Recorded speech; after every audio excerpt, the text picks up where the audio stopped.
জানো তো, ভালো লাগা আর ভালোবাসা দুটো কিন্তু বিস্তর ফারাক। ভালো লাগা থেকে ধীরে ধীরে ভালোবাসার সৃষ্টি হয়, কিন্তু কি বলতো, এখনকার দিনে মানুষজন ভালো লাগাটা আসতে না আসতে ভালোবাসে এই কথাটা বলে ফেলে, কিন্তু কথাটা কিন্তু ঠিক নয়, বুঝলে?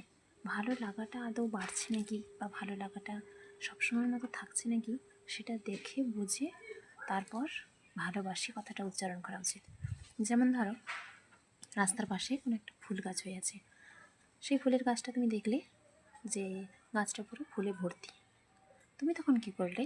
যদি তোমার সেটা ভালো লাগে, তুমি তাহলে সবগুলো ফুল তুলে নিলে, নিয়ে এসে বাড়িতে ফুলগুলো এমনি রাখতে পারো বা ঠাকুরের কাছে দিতে পারো পূজায়, অথবা ফুলগুলোকে জলে রাখতে পারো যাতে কিছুদিন ভালো থাকে, কিংবা মনে করলে বই, ডায়েরি বা খাতা কোনো কিছুর ভাঁজে রাখবে, তুমি সেটা করলে।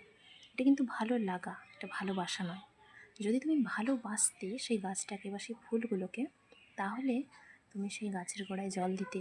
গাছটা যদি কোনো কী বলা যায় বিপদযুক্ত জায়গায় থাকে, তাহলে চেষ্টা করতে যাতে গাছটাকে একটু কোনো কিছু দিয়ে, বেড়া হোক বা যা কিছু দিয়ে ঘিরে দেওয়া যায়, কিংবা বাড়িতে এনে তাকে ভালোভাবে টবে বসিয়ে বা খোলা জায়গায় রেখে তার পরিচর্যা করতে, যাতে গাছটা ভালো থাকে। কারণ ওতে যে কয়েকটা ফুল হয়ে আছে, ওইটাই কিন্তু তার শেষ ফুল নয়। গাছটাকে যত্ন করলে আরও ফুল দেবে, তবে সর্বোপরি গাছটার যত্ন প্রয়োজন। অর্থাৎ তুমি যদি তাকে ভালোবাসো, তুমি তার যত্ন করবে। তুমি কখনোই তার ফুলগুলো ছেড়ে নিয়ে এসে তারপরে গাছটার খোঁজ নিলে না, এরকম কিন্তু হয় না, এটা চলে না, বুঝলে? ভালো লাগা আর ভালোবাসার ফারাকটা এই জায়গায়। তো আগে বোঝা উচিত যে তুমি সত্যিই তাকে ভালোবাসো, নাকি ওটা শুধুই একটু সময়ের ভালো লাগা। বুঝে তারপর এগোনো উচিত, নয়তো কারোর মনের অনুভূতি নিয়ে তখন ছেলে খেলা করা উচিত নয়, বুঝলে? টাটা।